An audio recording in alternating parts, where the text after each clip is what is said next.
বন্ধুর আড্ডায়, চার আড্ডায়, গীবতের আড্ডায়, পরনিন্দার আড্ডায় অবসর টাইম নষ্ট না করে একটু কোরআনের অর্থ জানার দরকার আছে না নাই? মুসলমান হিসেবে জীবনে তো কত কিছুই করলেন। আজকের যারা সামনে বসে আছেন 60 বছর 70 বছর বয়স অনেকেরই হয়ে গেছে, গেছে কিনা? এত বছর বয়স পার করে এসেছেন, কত কিছু জীবনে করলেন, একটা জিনিস করা হয় নাই, সেটা হলো কোরআনে কারিমকে সহিভাবে পড়া হয় নাই। ঠিক কিনা? কোরআনে কারিমকে সহিভাবে শেখা হয় নাই।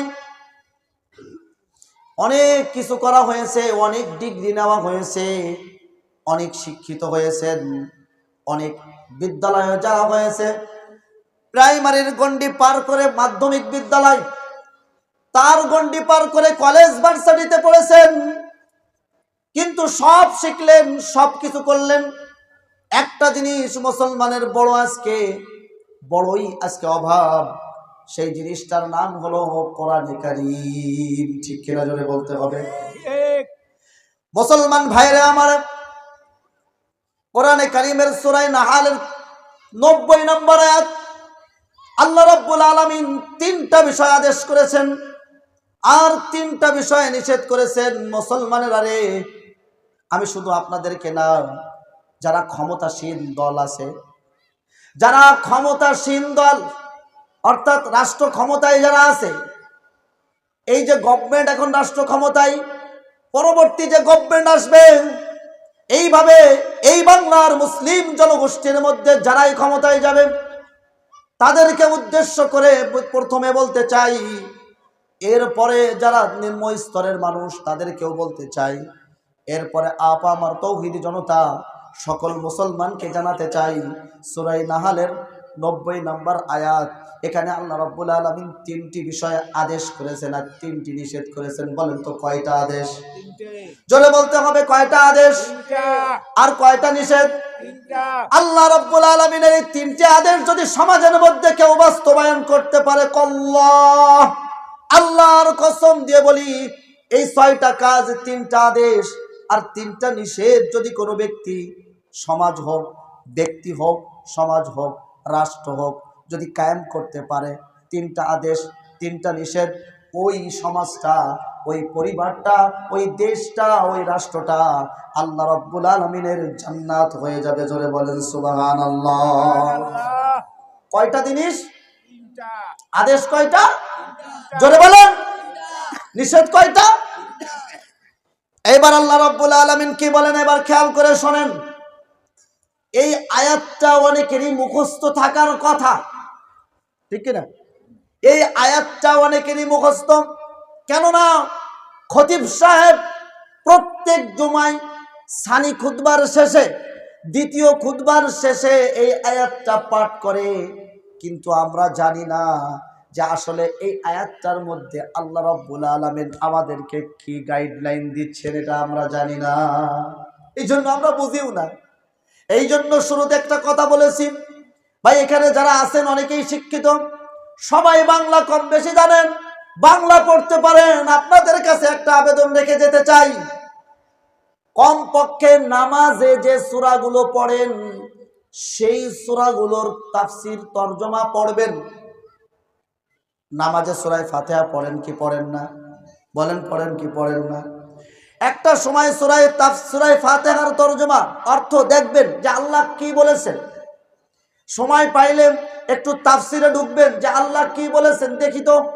আরে আপনি তো মানুষ, কোরআন কাদের জন্য নাজিল হয়েছে? কথা বলেন, মানুষের জন্য না গরুর জন্য? এবং আল্লাহ রাব্বুল আলামিন সূরা কমারের ভিতরে একবার না দুইবার না কয়েকবার বলেছেন, ওয়ালাকাদ ইয়াসসারনাল কুরআনা লিযিকরি ফাহাল মিন মুদ্দাকির। কোরআন বোঝার জন্য ও আমার বান্দারা, কারা কোরআন বুঝতে চাও, কারা কোরআন পড়তে চাও, আমি ওই সমস্ত বুঝমান যারা কোরআন বুঝতে চাও, যারা কোরআন পড়তে চাও, তাদের জন্য এই কোরআনকে আমি পৃথিবীর মধ্যে সবথেকে সহজ গ্রন্থ হিসেবে নাজিল করেছি। সুবহানাল্লাহ, সুবহানাল্লাহ। বলেন তো পৃথিবীর মধ্যে বোঝার জন্য সবচেয়ে সহজ কিতাব কোনটা? কোরআন। বুঝেন না?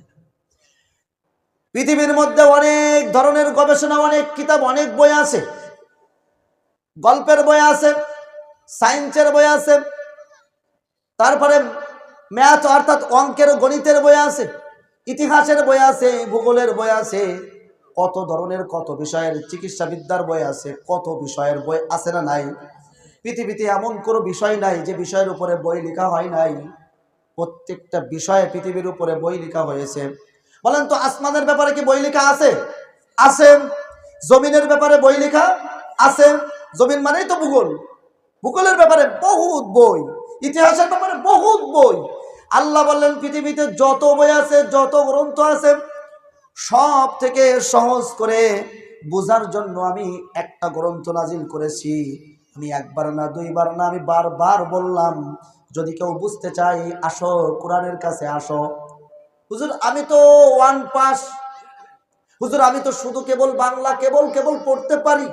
আমি বলবো আপনি কোরআন খোলেন, ইনশাল্লাহ বুঝবেন, আপনার জন্য কোরআন। হুজুর আমি তো 5 পাস, আমি বলবো 5 পাস মাস দরকার নাই।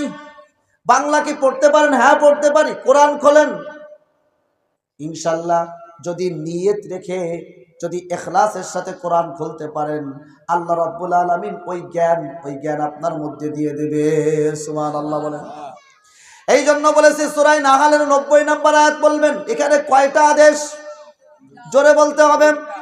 আর নিষেধ কয়টা? আল্লাহ রাব্বুল আলামিন বলেন, দেখেন তো আয়াতটা আপনাদের পরিচিত কিনা দেখেন।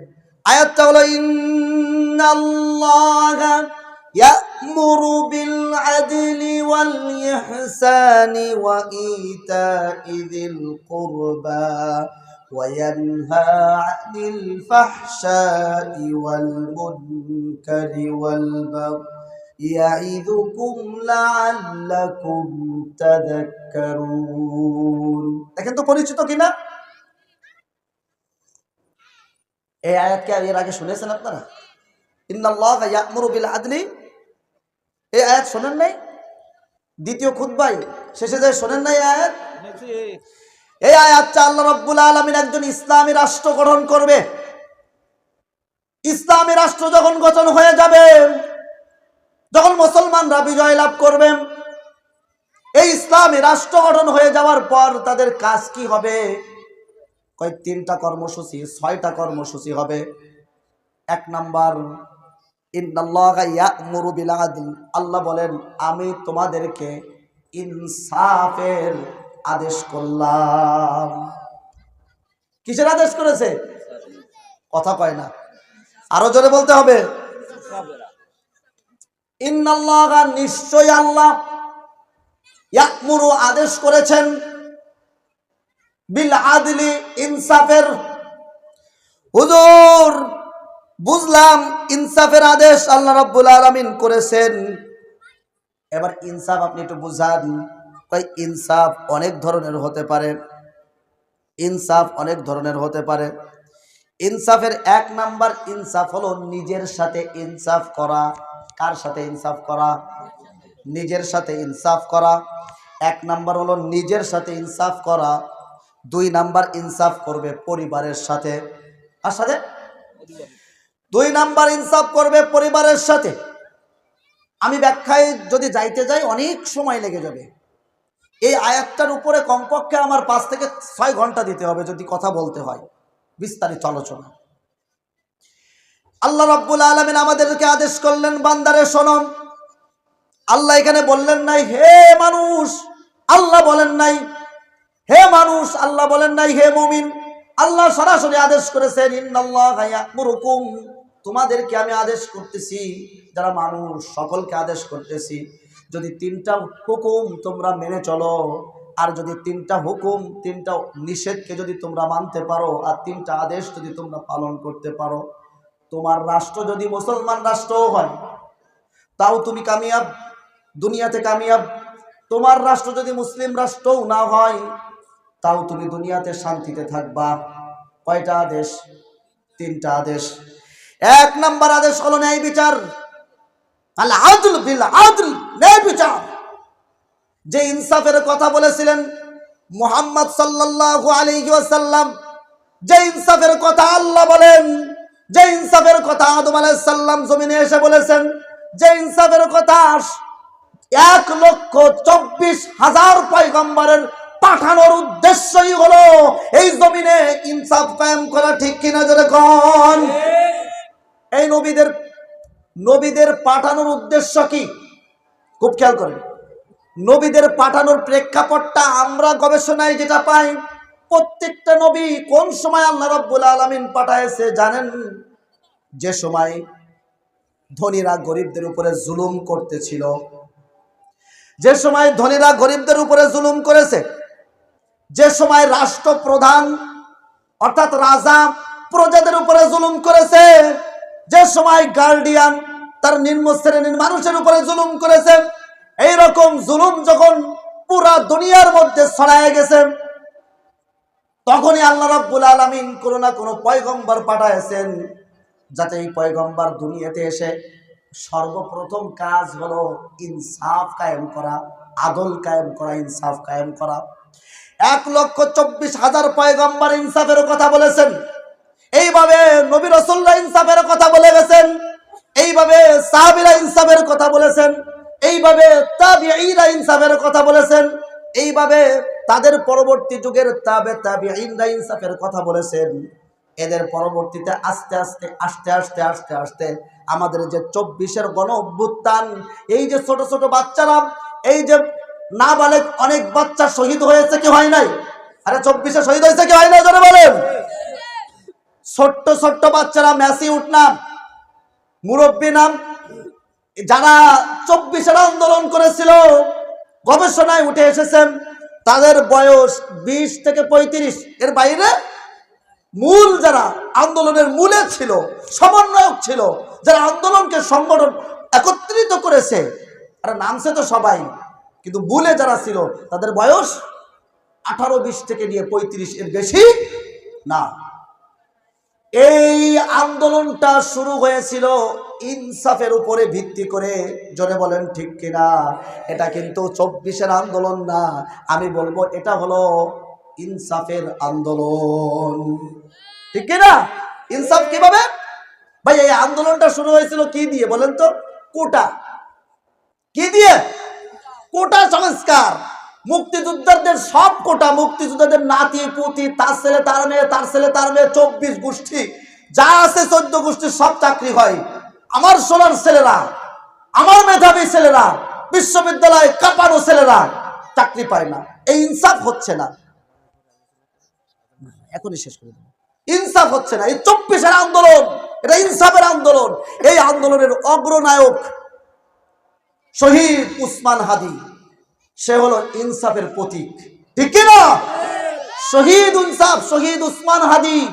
আমরা বাংলার জমিনে যতদিন পর্যন্ত বাংলার জমিন থাকবে, ইনশাআল্লাহ তোমার কথাটা ইনশাআল্লাহ আমাদের বুকে, আমাদের হৃদয়ে, আমি মারা গেলে আমার সন্তান, সে মারা গেলে তার সন্তান, সে মারা গেলে তার সন্তান, এই বাংলার জমিন যতদিন থাকবে ইনশাআল্লাহ শহীদ উসমান হাদি ইনসাফের কথা বলতে গিয়ে শহীদ হয়েছেন। তোমার কথাটাও আমাদের পূর্বপুরুষ, আমাদের থেকে নিয়ে যারা বংশ পরম্পরায় উত্তরাধিকারী যারা আসবে, সকলেই স্মরণ রাখবে ইনশাআল্লাহ। আর সামনে যারা ইনসাফ কায়েম করতে চায় তাদেরকে ইনশাআল্লাহ আমরা বিজয়ী করব।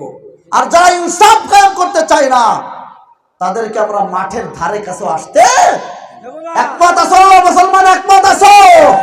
হাত উঁচু করে দেখাও ইনশাআল্লাহ। আল্লাহ এই বাংলার জমিনে কোরআনের রাজ কায়েম করতে আল্লাহ আপনি তৌফিক দান করেন আমাদেরকে। আল্লাহ বাংলার মুসলমানদেরকে আল্লাহ আপনি বুদ্ধিমত্তা দান করেন। আল্লাহ ইনসাফের একটা বাংলাদেশ আল্লাহ আমরা চাই, আমরা ইনসাফের একটা বাংলাদেশ কায়েম করতে চাই। আল্লাহ সেটা আপনি দেখান আমাদেরকে। আল্লাহ আমরা আমার তৌহিদ জনতাটা ইনসাফের দেশ আমরা চাই, যেখানে ধনী গরিব সব একসাথে থাকবে। আল্লাহ তাআলা আমাদেরকে, তাহলে আল্লাহ তাআলা কয়টা আদেশ করলেন? 3টা। নিষেধ করেছেন কয়টা? আপনারা সবাই তো বাকিটা দেখে নেবেন তো ইনশাআল্লাহ। সবার কাছে আবেদন রাখলাম, আপনারা এই আয়াতটা কমপক্ষে সূরা নাহালের 90 নম্বর আয়াত একটু দেখে নেবেন ইনশাআল্লাহ। আপনার পরিবারেও যদি এই 6টা জিনিস খাটান, জান্নাতি পরিবার হয়ে যাবে ইনশাআল্লাহ। আল্লাহ তাআলা সবাইকে আমল করার তৌফিক দান করুক।